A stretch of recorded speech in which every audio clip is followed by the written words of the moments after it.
Hello विद्यार्थी मित्रांनो, नमस्कार. तुमच्या सगळ्यांना माहिती आहे की भारत या देशामध्ये दरवर्षी कधी ना कधी पेपर जे आहे तो कोणत्या ना कोणत्या परीक्षेचा नक्कीच फुटत असतो. ठीक आहे, नीटचा पेपर जो आहे तो अनेकदा फुटलेला आहे. वेगवेगळ्या परीक्षांचे पेपर फुटलेले आहे. वेगवेगळ्या परीक्षांच्या प्रोसेसमध्ये धांदली झालेली आहे आणि यावरती आता सरकारने एक जबरदस्त उपाय शोधून काढलेला आहे. यानंतर आपल्या देशामध्ये कधी पेपर फुटणार नाही, कोणत्या पेपरच्या प्रोसेसमध्ये प्रॉब्लेम क्रिएट होणार नाही. तुम्हाला प्रत्येक पेपर जो आहे तो अतिशय चांगल्या पद्धतीने देता येणार आहे आणि तुम्हाला कोणत्याही पेपरमध्ये आता डिस्टर्बन्स जाणवणार नाही. कारण आपल्या देशातलं जे हुशार सरकार आहे, या हुशार सरकारने त्याच्यावर एक जबरदस्त उपाय शोधून काढलेला आहे आणि तो उपाय कोणता आहे? तर सरकारने टेलिग्राम बंद केलेला आहे. तुमच्या सगळ्यांना माहिती असेल की टेलिग्राम जे आहे ते संपूर्ण भारत देशात हे विद्यार्थ्यांना जोडणारा दुवा आहे. त्या टेलिग्रामच्या माध्यमातून जे नॉलेज आहे ते नॉलेज विद्यार्थ्यांपर्यंत पोहोचवलं जाते. विद्यार्थी भारत देशातल्या तळागाळामध्ये वेगवेगळ्या ठिकाणी या टेलिग्रामच्या माध्यमातून कनेक्ट असतो. त्या टेलिग्रामच्या माध्यमातून त्याला वेगवेगळ्या विषयांवरची जी माहिती आहे ती माहिती पोहोचत असते आणि हेच टेलिग्राम जे आहे ते सरकारने बॅन केलेलं आहे. आणि काय म्हणून? तर नीटवरचा उपाय म्हणून. ठीक आहे. तर याच गोष्टीला आज आपण समजून घेणार आहे. चला सुरू करूया आपण. ठीक आहे. टेलिग्राम बंद केली सुरक्षेचा उपाय म्हणून. परंतु भारत देशातले जे विद्यार्थी आहेत, जे लाखो विद्यार्थी आहेत, त्यांच्या अधिकारांवर आता गदा आलेली आहे. त्याचं विश्लेषण आपण करणार आहे. त्यापूर्वी लक्षात ठेवा, की आपण कंबाईन ही जी परीक्षा आहे, त्या परीक्षेची तयारी करून घेण्यासाठी 2027 मध्ये तयारी करून घेण्यासाठी एक स्पेशल बॅच सुरू केलेली आहे. या बॅचला तुम्ही एनरोल करू शकता.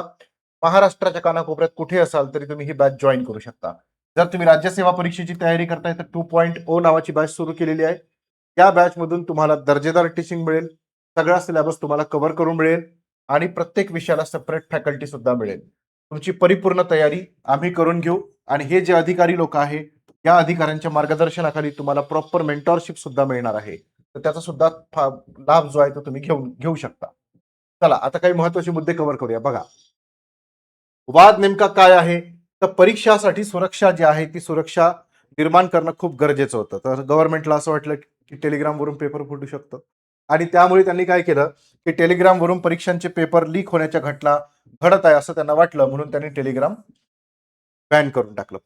ठीक आहे, नीटची परीक्षा पुन्हा होणार आहे आणि तेवढ्या काळासाठी म्हणजे 30 जून पर्यंत हे जे टेलिग्राम आहे ते बॅन केलेलं आहे. मला सांगा की ज्यांना पेपर फोडायचा आहे ते काय आता टेलिग्रामवर नाही आहे तर पेपर फोडणार नाही का?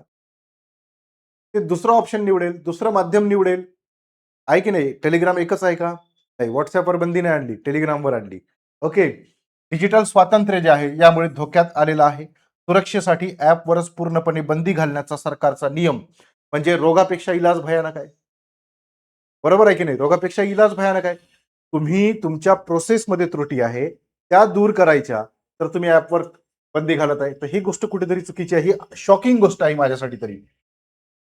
बंदीवरील प्रमुख 4 आक्षेप काय आहे? पहिलं, सर्वसामान्य विद्यार्थ्याचं याच्यामध्ये नुकसान होत आहे. भारत देशाच्या वेगवेगळ्या राज्यांमध्ये वेगवेगळ्या ठिकाणी परीक्षा होत आहे. शिक्षक आणि विद्यार्थी टेलिग्रामच्या माध्यमातून एकमेकांसोबत कनेक्ट आहे. मग अशा परिस्थितीमध्ये त्या विद्यार्थ्यांचं नुकसान नाही आहे का? कोट्यावधी प्रामाणिक विद्यार्थी जे आहेत त्यांना वेठीस धरला गेलेला आहे. दुसरं, मूळ समस्या जी आहे ती पेपर फुटण्याची.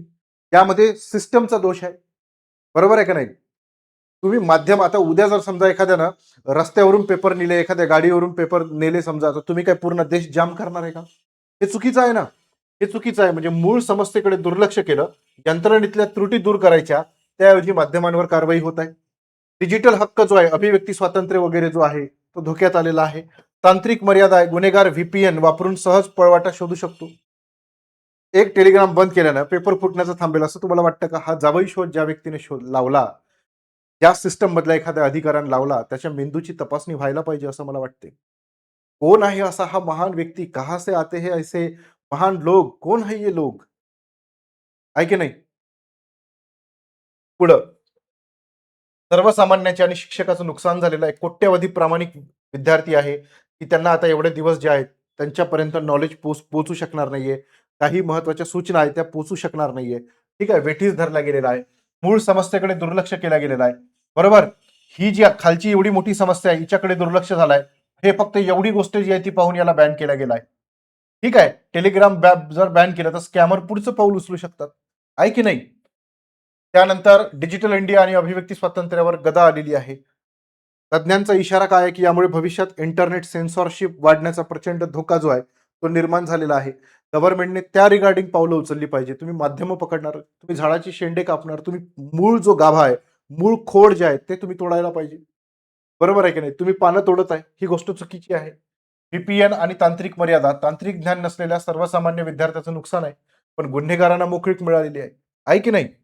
तर त्यामुळे सरकारची जी बाजू आहे त्यांनी हा टोकाचा निर्णय का घेतला? त्यांना असं वाटलं की एनटीए जी आहे आणि आयटी मंत्रालय जे आहे याने लाखो विद्यार्थ्यांच्या गैरसोयीबद्दल खेद व्यक्त केला आहे. मात्र हा निर्णय अनिवार्य होता असं त्यांनी सांगितलेलं आहे. आलं का लक्षात? त्यामुळे ही जी परीक्षा आहे ती महत्वाची आहे. लाखो विद्यार्थ्यांच्या भविष्याचा प्रश्न आहे. म्हणून टेलिग्राम बॅन केला गेलेला आहे. तर मला जरा कठीणच वाटतंय काम. यंत्रणेतल्या त्रुटी दुरुस्त करायला हव्या होत्या. त्या शोधून काढायला हव्या होत्या. त्याला जबाबदार असलेले लोक शोधून काढायला हवे होते. दरवर्षी पेपर कसे काय फुटतात? कोणत्या ना कोणत्या राज्यामध्ये दरवर्षी पेपर फुटतात. नीटचा पेपर फुटणे ही सर्वसामान्य बाब झालेली आहे. त्याच्या मुळावर आपण लक्ष केंद्रित करायला पाहिजे. त्याला जबाबदार असणारा जो मंत्री आहे त्याला विचारायला पाहिजे की तुम्ही काय करता? तुमचं जबाबदार खातं आहे. तुम्ही काय करता? बरोबर. मंत्री बनणे म्हणजे फक्त इकडे-तिकडे मिरवणे, फोटो काढणे, जेवण करणे, पार्ट्या करणे इथपर्यंतच राहिलेलं आहे. काम कोण करणार? बरोबर. या प्रश्न जे आहे हे विचारायला पाहिजे. तुमचं काय मत आहे? तुम्ही कमेंट बॉक्समध्ये नक्की सांगा. टेलिग्राम बॅन करायला पाहिजे होतं का? की माध्यमं बॅन करायला पाहिजे, की मूळ समस्या जी आहे ती सोडवायला पाहिजे? याबद्दल तुमचं मत जे आहे ते मला अपेक्षित आहे. आणि जर तुम्हाला व्हिडिओ आवडला असेल तर आपल्या चॅनलला नक्की सबस्क्राईब करा. असेच महत्त्वाचे व्हिडिओ आम्ही तुमच्यासाठी घेऊन येतो. Thank you very much. Bye bye. Take care.